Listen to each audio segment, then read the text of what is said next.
ladies and gentlemen, to this edition of the 700 Club. Some time ago, I was in transit in an airport in the New York area, New Jersey, or wherever, and the driver of the bus in transit was from Jamaica, and he said, "Sir, do you know what TSA stands for?" I said, "No, what does it stand for?" He said, "Thousands standing around."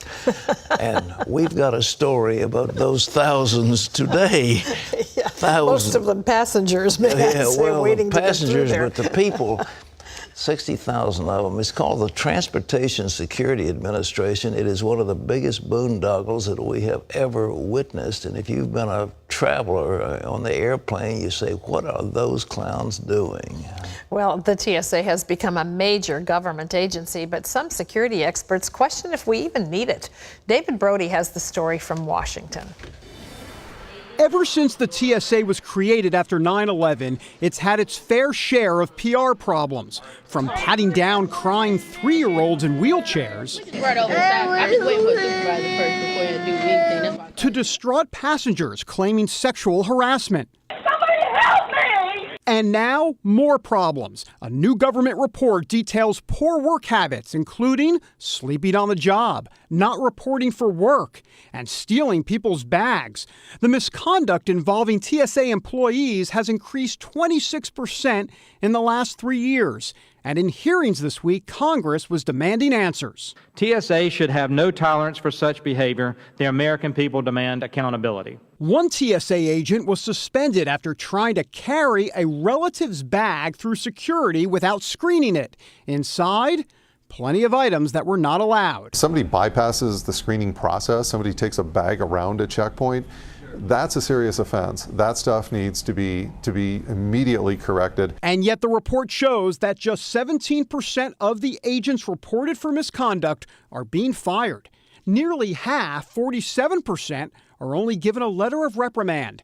Congressmen say punishments have to be stricter, but TSA officials are pushing back. A letter of reprimand means that you're not going to get a bonus that year, possibly.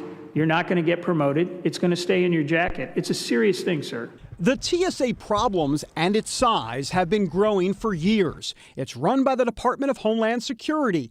And when it started 10 years ago in 2002, it had 16,000 employees and a budget of around $1 billion.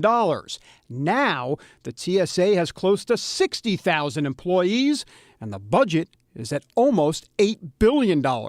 James Carafano of the Heritage Foundation doesn't believe that's taxpayer money well spent. We built this massive, huge, expensive bureaucracy post 9/11 because people wanted government security guys, when the reality is just a well-supervised security workforce in the private sector could do just as good a job. Despite its growing size, supporters of TSA say it's trying its best to protect America from terrorist attacks.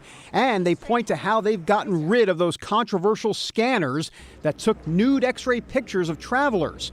They now say they have devices that show a less intrusive image.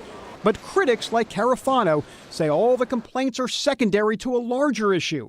Should a government bureaucracy be handling these security issues?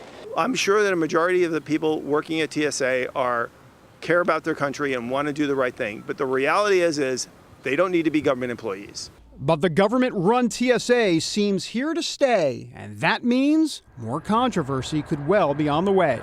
David Brody, CBN News, Washington. Thanks, David. When they set it up, it was a giant make-work program for folks that the administration wanted to put on the payroll. 60,000 people now standing around, interfering with the way you fly. They don't know what they're doing. Some do. Some are very proficient, obviously. But many aren't. And many are not trained, and many are, in one of those congressional hearings, they found a supervisor who was teaching people how to steal from the passengers' luggage that was going through those Wow. things. I say send them to El Al and train them the professional way. The Israelis, Terry, know how to target potential terrorists. Rest of them, they don't bother with. We would call that profiling, I think. That's right. But you got a little 3-year-old in a wheelchair, and then the poor child is screaming, and these people, and then these intrusive body searches are unreal. What they do to women and men, unreal.